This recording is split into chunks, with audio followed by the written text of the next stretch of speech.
जय देवी competition classes में आप सभी लोगों का स्वागत है।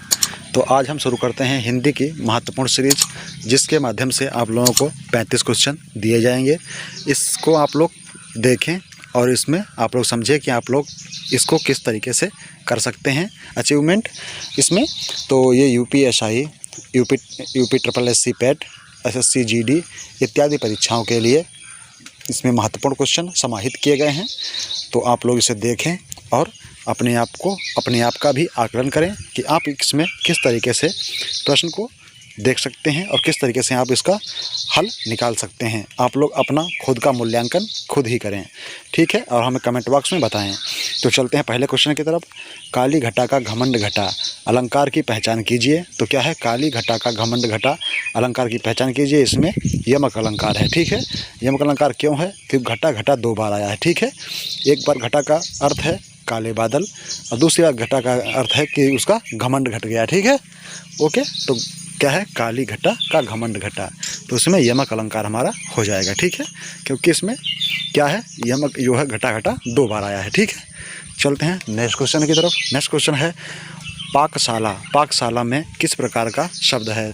तो पाकशाला जो है किस प्रकार का शब्द है, यह आपको बताना है। रूढ़, यौगिक, योग रूढ़ या विदेशी। तो ये कैसा है? यौगिक शब्द है, क्योंकि इसमें दो शब्द हैं, पाक प्लस शाला, ठीक है। पाकशाला में दो शब्द जुड़े हुए हैं, पाक और शाला। तो पाक को अलग करते हैं तो पाक प्लस शाला, तो पाकशाला इसमें क्या है? दो शब्द जुड़े हुए हैं, इसलिए ये यौगिक शब्द कहलाता है, ठीक है। योगरूढ़ शब्द कैसा होता है? योगरूढ़ शब्द में कैसे हो? पाकशाला। पाकशाला किस प्रकार का शब्द है? रूढ़, यौगिक या योगरूढ़। तो ये यौगिक शब्द है। क्यों यौगिक शब्द है? क्योंकि इसमें अलग अलग शब्द दिए हुए हैं, ठीक है। चीता, चीता का तत्सम रूप क्या हो जाएगा? जो चीता का तत्सम रूप देखना है, शेर, चिताल, चित्रक या चीता। तो चित्रल इसमें हमारा, चित्रक हमारा सही हो जाएगा, ठीक है। निम्न में से पुल्लिंग शब्द का चयन कीजिए। सरसों, सारस, मकई, मूंग। तो इसमें हमारा ऑप्शन कौन सही हो जाएगा? ऑप्शन इसमें हमारा सही हो जाएगा, कौन सा? ऑप्शन सही हो जाएगा बी, ठीक है। कौन सा? सारस इसमें हमारा सही हो जाएगा। कौन सा? सारस सही हो जाएगा, क्योंकि सारस है पुल्लिंग शब्द है, ठीक है। चलते हैं नेक्स्ट क्वेश्चन की तरफ। तो हमारा सारस जो है पुल्लिंग शब्द हो जाएगा। कैसे? इसमें विशेषण का शब्द का प्रयोग करते हैं, जैसे अच्छा या अच्छी का, ठीक है। नेक्स्ट है मोहन सो रहा है। वाक्य में किस प्रकार की क्रिया है? अकर्मक, सकर्मक, द्विकर्मक या प्रणयार्थक। तो ये इसमें हमारा कौन सा हो जाएगा? अकर्मक क्रिया हो जाएगी, ठीक है, क्योंकि कोई काम नहीं कर रहा है, क्योंकि वो सो ही रहा है, ठीक है। अविकारी शब्द क्या होता है? तो अविकारी शब्द क्या होता है? संज्ञा, सर्वनाम, अव्यय या विशेषण। तो अविकारी शब्द क्या होते हैं? तो अविकारी शब्द होते हैं हमारे अव्यय, ठीक है। अविकारी शब्द सभी अव्यय कहलाते हैं, ठीक है। नेक्स्ट क्वेश्चन है यह किस प्रकार का सर्वनाम है? तो यह किस प्रकार का सर्वनाम है? पुरुष, निश्चय, निजवाचक या प्रश्नवाचक। तो इसमें हमारा सही हो जाएगा निश्चयवाचक, ठीक है। निश्चयवाचक हमारा यह जो सर्वनाम है यह निश्चयवाचक सर्वनाम हो जाएगा, ठीक है। कौन सा हो जाएगा? तो यह जो है यह निश्चयवाचक सर्वनाम कहलाता है। ओके, तो देख लेते हैं यह वह ये सब जो भी होते हैं, ये सभी निश्चयवाचक सर्वनाम के अंतर्गत आते हैं, क्योंकि इनकी संख्या निश्चित होती है। कि यह लड़का या वह लड़का, ठीक है, यह लड़का या वह लड़का। तो इसमें निश्चय हमारा हुआ है, ठीक है, तो निश्चयवाचक सर्वनाम कहलाते हैं। नेक्स्ट है भरपेट में कौन सा समास है? भरपेट में कौन सा समास है? तत्पुरुष, अव्ययी भाव, कर्मधारय या बहुब्रीहि। तो इसमें से हमारा कौन सा हो जाएगा? अव्ययी भाव समास, पेट भर के, ठीक है, पेट भर के अव्ययी भाव समास हो जाएगा।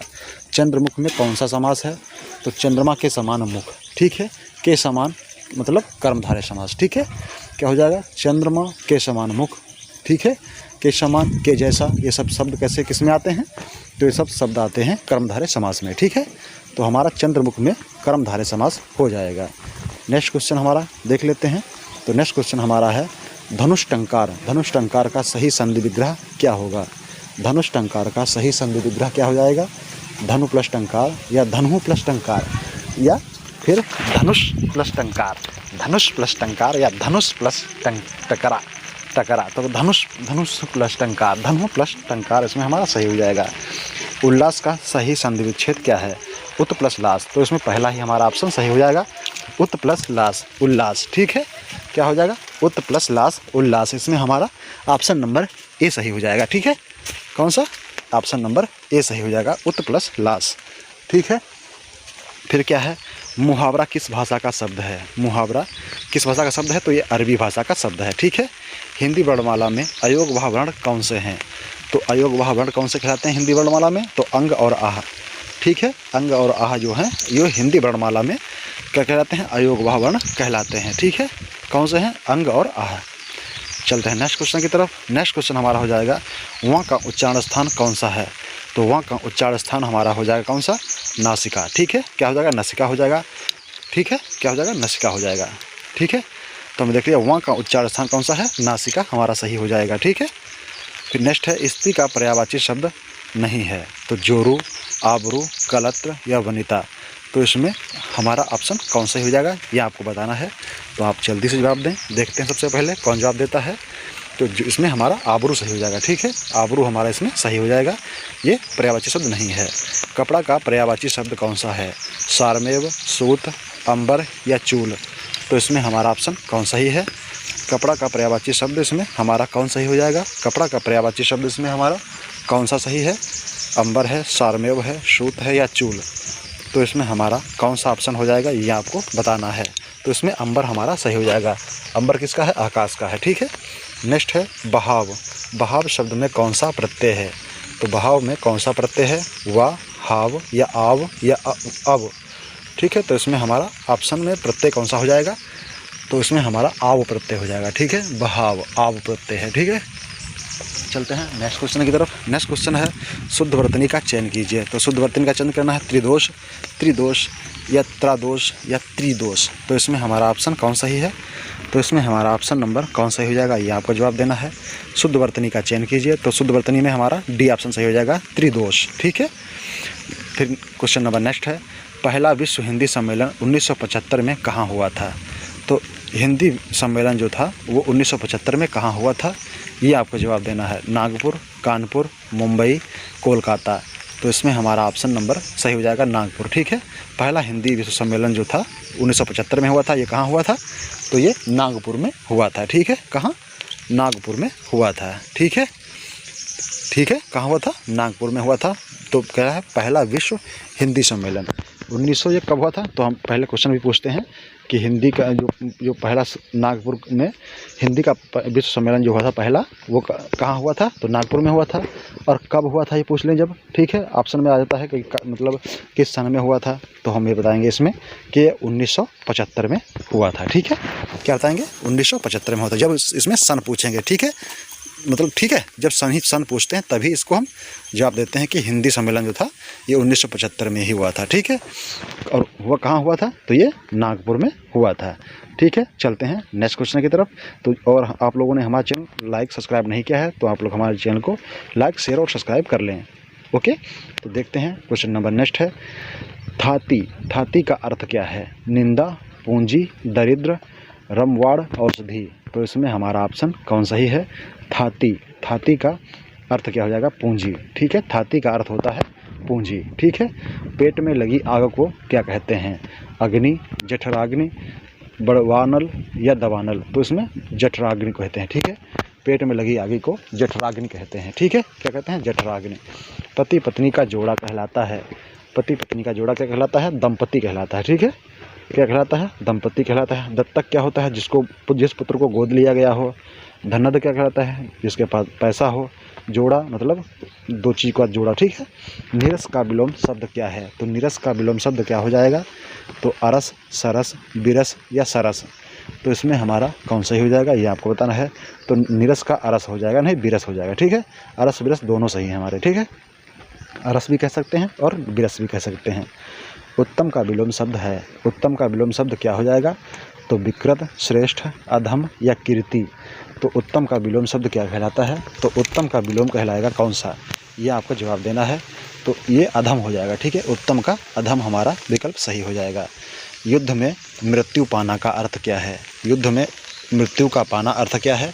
बिक जाना, काम आना, देर हो जाना या काम तमाम करना। तो इसमें हमारा ऑप्शन कौन सही हो जाएगा? तो इसमें बिक जाना। ठीक है। काम आना, काम आना हमारा सही हो जाएगा इसमें। ठीक है। छाती पर मूंग दलना मुहावरे का अर्थ है। छाती पर मूंग दलना मुहावरे का अर्थ क्या हो जाएगा? दाल दलना, कठिन काम करना, पास रहकर दुख देना, बात बात पर लड़ना। तो इसमें हमारा ऑप्शन कौन सा हो जाएगा? पास रहकर दुख देना, छाती पर मूंग दलना। ठीक है, नेक्स्ट है त्यागपत्र में उपन्यास है। त्यागपत्र के उपन्यासकार कौन है? तो त्यागपत्र के उपन्यासकार कौन है? तो इसमें देख लेते हैं। तो ये जैनेंद्र कुमार हैं। और देखते हैं जैनेंद्र कुमार का, जैसे ऑप्शन दे देंगे जैनेंद्र कुमार का ये जो त्यागपत्र है ये कैसा है? तो ये उपन्यासकार है, मतलब ये उपन्यास है। ठीक है, पूछते हैं कभी कभी कि उपन्यास है, कहानी है या जीवनी है, तो क्या है? तो ये त्यागपत्र जो है ये उपन्यास है। ठीक है, क्या है? उपन्यास है। ओके, तो आप लोग हमारे चैनल को लाइक, शेयर और सब्सक्राइब करें। ओके, चलते हैं तो फिर चल लेंगे नेक्स्ट क्वेश्चन की तरफ। तो हमने देख लिया है कि जैनेंद्र का ये त्यागपत्र जो है ये क्या है? उपन्यास है। ठीक है, क्या है? उपन्यास है। ठीक है, उपन्यास हमने देख लिया है। नेक्स्ट क्वेश्चन है तुलसीदास जी ने अपनी रचनाओं में किसका वर्णन किया है? ठीक है, तो किसका वर्णन किया है तुलसीदास जी ने? तुलसीदास जी ने अपनी रचनाओं में किसका वर्णन किया है? शिव का, राम का, विष्णु का, या इनमें से कोई नहीं? तो इसमें श्री प्रभु राम जी का वर्णन किया है तुलसीदास जी ने। ठीक है, किसने किया है? तुलसीदास जी ने श्री राम का वर्णन अपने उपन्यास में किया हुआ है। ठीक है, किसका क्या है? तो रामचरितमानस किसकी रचना है? तुलसीदास की रचना है। ठीक है, किसकी रचना है? रामचरितमानस। तो रामचरितमानस जो है ये तुलसीदास जी की रचना है। ठीक है, इन्होंने अपनी रचनाओं में राम जी का वर्णन किया हुआ है। ठीक है, राम जी का वर्णन किया हुआ है। और जो कबीरदास हैं, कबीरदास ने किसका वर्णन किया है? तो आप बताएं हमें कमेंट बॉक्स में। ठीक है, कि कबीरदास ने अपनी रचनाओं में किसका वर्णन किया हुआ है। ठीक है, और रहीम का भी बताएं। ठीक है, रहीमदास जी ने अपने उपन्यासों में किसका वर्णन किया है ये भी आपको बताना है। प्रेम सागर के लेखक कौन हैं? तो नेक्स्ट क्वेश्चन है, ये वेरी वेरी इंपॉर्टेंट क्वेश्चन है। प्रेम सागर के लेखक कौन हैं ये आपको जवाब देना है। तो मुंशी प्रेमचंद हैं, वृंदावनलाल वर्मा हैं, जयशंकर प्रसाद हैं, ये लल्लू लाला हैं। तो प्रेम सागर के रचनाकार कौन हैं ये आपको जवाब देना है। तो प्रेम सागर की रचना किसने की थी? ये बहुत ही इंपॉर्टेंट क्वेश्चन है क्योंकि ये बहुत बार पेपर में पूछा गया है। ठीक है, और ये SSC GD UPSI टेट, ठीक है, एस्टेट और MP टेट इत्यादि परीक्षाओं में विशेषकर पूछा ही जाता है। ठीक है, क्योंकि इतना इम्पोर्टेंट क्वेश्चन ही ये है। तो आप बताएं फिर कि इसमें हमारा ऑप्शन कौन सा ही हो जाएगा? मुंशी प्रेमचंद, वृंदावनलाल वर्मा जी, जयशंकर प्रसाद या फिर लल्लू लाल। ठीक है, तो इसमें आपको बताना है कि इसमें हमारा ऑप्शन कौन सा सही हो जाएगा। जयशंकर प्रसाद की रचनाएं के जैसे कौन कौन सी हो जाएंगी ये आप हमें कमेंट बॉक्स में दें। तो ठीक है, पहला हमारा था मुंशी प्रेमचंद का। ठीक है, केंद्रीय हिंदी संस्थान कहाँ है? तो केंद्रीय हिंदी संस्थान कहाँ है? बनारस, कोलकाता, नई दिल्ली, आगरा। तो ये कहाँ हो जाएगा? तो ये आगरा में हो जाएगा। केंद्रीय हिंदी संस्थान कहाँ है? आगरा में स्थित है। ठीक है, कहाँ है? आगरा में स्थित है। कौन सा? केंद्रीय हिंदी संस्थान। ओके, हमने देख लिया है। तो ये कहाँ है? केंद्रीय हिंदी संस्थान आगरा में स्थित है। ठीक है, नेक्स्ट क्वेश्चन हमारा हो जाएगा शुद्ध वाक्य का चयन कीजिए। क्या है? शरतचंद बहुत अच्छे संगीतकार थे, शरतचंद बड़े अच्छे संगीतकार थे, या शरतचंद बहुत अच्छे उपन्यासकार थे, या फिर शरतचंद बड़े अच्छे उपन्यासकार थे। तो इसमें हमारा जो ऑप्शन है वो कौन सा सही हो सकता है ये आपको जवाब देना है। तो आप लोग देखें कि इसमें हमारा ऑप्शन कौन सही है। तो इसमें हमारा देखो, उसमें तो हो गए संगीतकार। ठीक है, संगीतकार थे नहीं, उपन्यासकार थे हमारा। ठीक है, तो हमारा ऑप्शन सी सही था। ठीक है, एक लाठी से हाँकना मुहावरे का अर्थ क्या है? एक ही जिद पर अड़ जाना, या मेहनत करते रहना, सबसे एक व्यवहार करना, या फिर हर काम में एक सा होना। तो हर काम में एक सा होना। तो इसमें क्या है? एक लाठी से हाँकना क्या है? सबसे एक तरह का व्यवहार करना। ठीक है, ये हमारा ऑप्शन ठीक बैठता है। फिर है तुम गए होते तो वह आज आ जाता। ठीक है, तुम गए होते तो वह आ जाता किस प्रकार का वाक्य है? विधानवाचक, संदेहवाचक, संकेतवाचक या आज्ञावाचक। तो ये हमारा कैसा वाक्य हो जाएगा? तो ये हमारा वाचक हो जाएगा संकेतवाचक। ठीक है, संकेतवाचक हमारा ये सही हो जाएगा। तुम गए होते तो वह आ जाता, ये किस प्रकार का है? संकेतवाचक कहलाता है। ठीक है, क्योंकि ये संकेत दे रहा है कि तुम वहाँ गए होते तो वो तुम्हारे साथ ही आ जाता है। ठीक है, तो ये किस प्रकार का वर्ड है? तो ये किस प्रकार का वाक्य है? तो ये संकेतवाचक वाक्य हमारा हो जाएगा। ठीक है, क्योंकि ये संकेत दे रहा है कि आप जो अगर वहाँ गए होते तो ये वो मतलब आपके साथ में ही आ जाता है। ठीक है, देख लेते हैं नेक्स्ट क्वेश्चन। तो नेक्स्ट क्वेश्चन हमारा देखते हैं इंपॉर्टेंट कौन सा बना हुआ है आज का। तो नेक्स्ट क्वेश्चन हमने बनाया है, कौन सा है? भाववाचक संज्ञा का चयन कीजिए। तो भाववाचक संज्ञा इसमें हमारी कौन सी हो जाएगी? शिशु, शैशव, शैशव या शिशुपाल, या फिर देखते हैं कौन सा है। तो भाववाचक शिशु, ठीक है, या शैशव। तो शैशव जो अवस्था होती है, ठीक है, शैशव क्या होती है? अवस्था होती है एक बालक की, ठीक है। तो ये हमारा भाववाचक हो जाएगा। निम्नलिखित में से विशेषण का चयन कीजिए। तो इसमें कौन सा विशेषण है? जैसा, अंक, स्वर्ण, गुण। तो इसमें विशेषण हमारा कैसा है? कौन सा है? जैसा जो है हमारा विशेषण शब्द है, ठीक है। कैसा है? विशेषण हमारा जैसा है। तो आप लोग हमारे चैनल को लाइक करें, शेयर करें, सब्सक्राइब करें और अपने दोस्तों को भी सुझाव दें कि वो हमारे चैनल को लाइक